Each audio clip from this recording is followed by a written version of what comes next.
সাজানো হয়ে গেল, যেটুকু পেরেছি।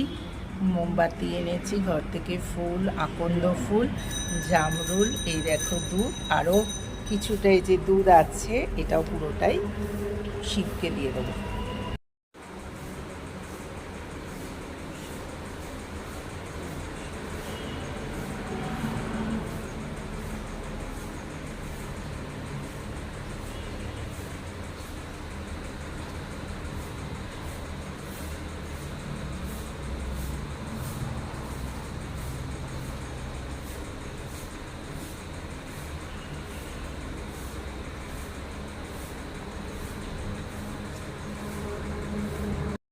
গুড মর্নিং, শুভ সকাল। আমি কাবেরী নতুন একটা ব্লগ নিয়ে তোমাদের সামনে চলে এসেছি। এখন সকাল সকাল আমি যাচ্ছি মন্দিরে পুজো দিতে।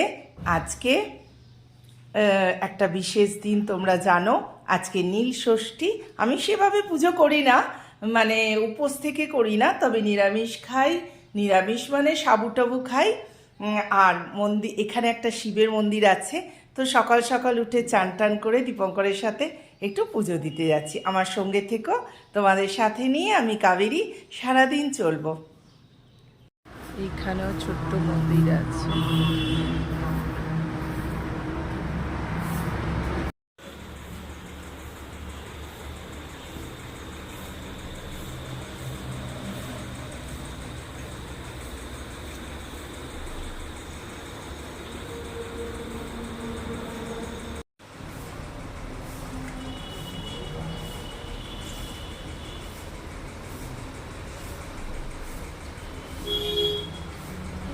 এ দেখো দুধ ঝোলা হয়ে গেল সমাজ।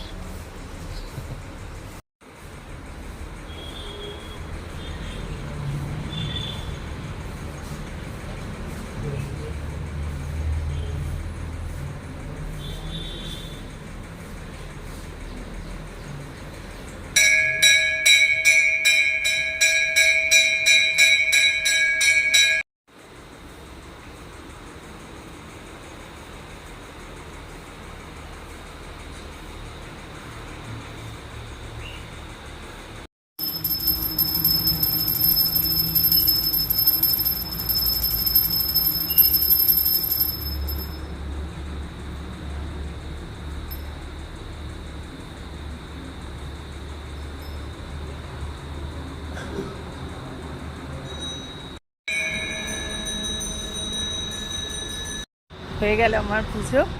এইবার চলো যাচ্ছি ডিমার্টে। এখানে একটা ঠাকুরের মন্দির আছে ছোট্ট গাছের তলার মধ্যে, এই দেখো।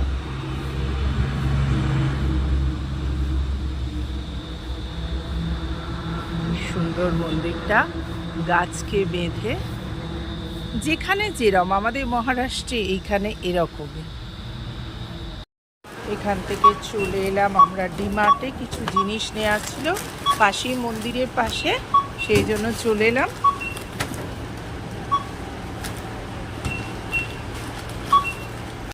নেওয়া হয়ে গেল আমাদের, এবার চলো বাড়ি। এই দেখো, আজকে হচ্ছে আমাদের বাইক, আজকে গাড়ি আনিনি। হ্যাঁ, এত মাল সত্ত্বেও বাইক। দীপঙ্করের ইচ্ছা হলো চলো সোমা বাইকে যাবো। হ্যাঁ, পুরো ডাকুর মতো সেজে চলেছি। হ্যাঁ হ্যাঁ, শিব ঠাকুরের মন্দিরে এইখানে।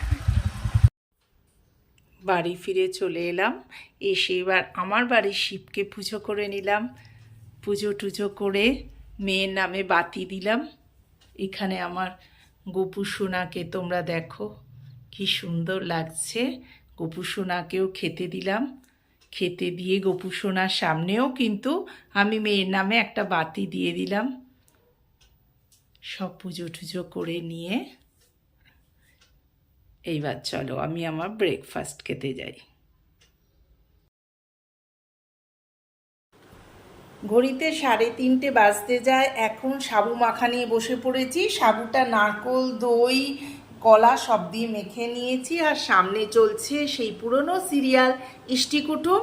তো চলো তাড়াতাড়ি খেয়ে নিই। তো এই ব্লগটা যদি তোমাদের ভালো লেগে থাকে তো do like share and subscribe my channel Kaveri জীবন কথায় তোমাদের স্বাগত। এইটা হচ্ছে স্পেশাল নীল ষষ্ঠীর ব্লগ। টাটা।